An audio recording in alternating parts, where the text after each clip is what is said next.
Ryan Matthews had lived most of his life with everything money could buy. Luxury penthouses, private jets, high-level connections, and a reputation that made business magazines hungry for his next interview. Even so, he often felt a strange emptiness when the cameras stopped flashing. That night, after leaving a charity gala in the desert, he drove alone along a quiet highway, enjoying the rare silence. The desert air was cool, the sky endless, and for the first time in months he felt like he could breathe. Little did he know his entire life was about to take a turn he never expected. As he approached an abandoned gas station, something small, almost like a shadow, caught his attention near the edge of the road. He hit the brakes, squinting into the darkness. The shape moved. Slowly, Ryan stepped out of his car, his polished shoes crunching against gravel. When he got closer, his heart tightened. A little Apache girl, barefoot and shaking, stood before him. Her clothes were dirty, her arms covered in dust, and she clutched a carved wooden eagle with both hands as if it were her only protection in the world. Her wide eyes, filled with fear and exhaustion, stared at him without blinking. Ryan lowered himself to her level, speaking softly, trying not to frighten her. She didn't respond, not with a word, not even a nod. She simply looked hungry, terrified, and on the verge of collapsing. Her small fingers trembled around the wooden carving. When her stomach growled loudly, Ryan felt something inside him break. He removed his jacket and wrapped it around her shoulders, lifting her gently as if she were made of glass. He placed her carefully in the passenger seat of his luxury SUV, adjusting the heater so she wouldn't freeze. As he drove toward Phoenix, he kept glancing at her, watching her stare out the window with hollow eyes, as though searching for something she had lost. She didn't speak a single word, not even when he offered her water. The only sound she made was a soft, shaky breath now and then, as if every inhale hurt. Ryan felt a rising urgency, who had left her alone in the desert. When they reached his modern mansion, he carried her inside. He gave her warm soup, clean clothes, and a soft bed to sleep in. She ate quietly, cautiously, like someone who didn't know when her next meal would come. Over the next 4 days, he watched her move through his home like a quiet shadow. She barely spoke, but she always kept the wooden eagle close. Slowly, she began drawing simple sketches on pieces of paper he left for her. Mountains, rivers, 3 Apache women. Their faces looked sad and worried. Ryan studied every drawing with growing concern. Something about the way she pressed the pencil, the way she shaded the mountains, felt like a cry for help. She still hadn't told him her name, so he gently called her Sky, inspired by the vast desert horizon she seemed to love drawing. To his surprise, she didn't reject the name. She simply accepted it with a small blink. At night, Ryan would hear her soft footsteps wandering the hallways, as though she couldn't sleep without checking every corner of the house for danger. On the 4th morning, as sunlight poured through the windows, Ryan stood in his kitchen staring at Sky's latest drawing. 3 women standing near a river, their hands reaching out as if calling for someone. He felt a weight settle in his chest. He knew he had to call authorities, but something held him back. The girl trusted him more than anyone. He could see it in the way she followed him room to room. He wondered if reporting her might send her back to whatever she had escaped. But he knew the situation could not stay like this forever. He sat across from Sky, trying once more to ask her where she came from, but she only shook her head and pointed at the river in her drawing. The message was clear: she wanted to go home, but she was afraid. Terribly afraid. That fear pushed Ryan to act, but before he could pick up his phone, a sudden, loud knock echoed through the house, startling both of them. Sky froze instantly, her small body shaking. The wooden eagle slipped slightly in her hand. Ryan moved toward the door cautiously, unaware that what waited on the other side would change everything he thought he understood.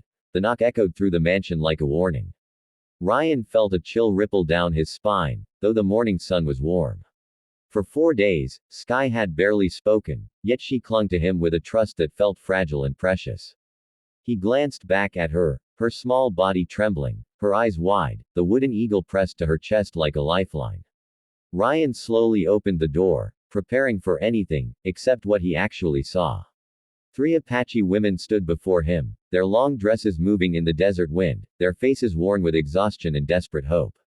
The eldest woman's breath hitched as she looked past Ryan and spotted the tiny girl behind him. Before she could speak, her knees nearly buckled. Sky's eyes filled with tears she had held back for days, but she didn't run to them. She only stared, unsure, afraid. Ryan stepped aside carefully, letting the women into the soft shade of the porch. The eldest woman introduced herself as Neal. Her voice trembled as she explained they had been searching for Sky for days, fearing the worst. But the girl's silence kept her rooted, hesitant to move even an inch. Just as Neal tried to step toward the child, Ryan noticed her expression shift from relief to fear. Her gaze drifted past him, toward the long driveway leading to the main road. A black SUV was rolling in slowly, its windows dark, its engine barely audible. Something about the way it moved made Ryan's instincts flare. Sky instantly hid behind him, gripping his shirt with one hand and the wooden eagle with the other. Her small shoulders shook violently, as if memories she couldn't speak were clawing their way back to the surface. Neal leaned toward Ryan, her voice barely above a whisper. "They're back," she said, trembling. "The men who tried to take her." Ryan's pulse surged. He didn't know who they were, but he didn't like the fear in the woman's eyes. He had seen fear in boardrooms, in financial crises, in people desperate for help, but this was different. This was primal, protective. The younger Apache women pulled Sky closer, forming a shield around her with their bodies. Ryan stepped forward, planting himself between them and the approaching SUV without even thinking. The black vehicle came to a stop at the bottom of the driveway. Two men stepped out, large, expressionless, dressed in black tactical clothing that didn't match the desert heat. Ryan could tell instantly this wasn't a family matter, and it wasn't a simple misunderstanding. These men moved with purpose, with training. One scanned the house, the other scanned the women, and then their eyes landed on Sky. She whimpered softly, her grip tightening. Before the men could take a step forward, Ryan raised his hand, signaling them to stop. He didn't know what authority he held at that moment, but he refused to back down. One of the men smirked, as if amused by Ryan's attempt to intervene. "We're here for the girl," he said calmly, too calmly. "She belongs with us." But Sky's sudden trembling made it clear that wasn't true. Neal spoke up, her voice shaking with anger. "You have no right," she said. "You tried to take her from our land. She ran from you." The man ignored her completely, keeping his cold stare fixed on Sky. Ryan felt something shift inside him.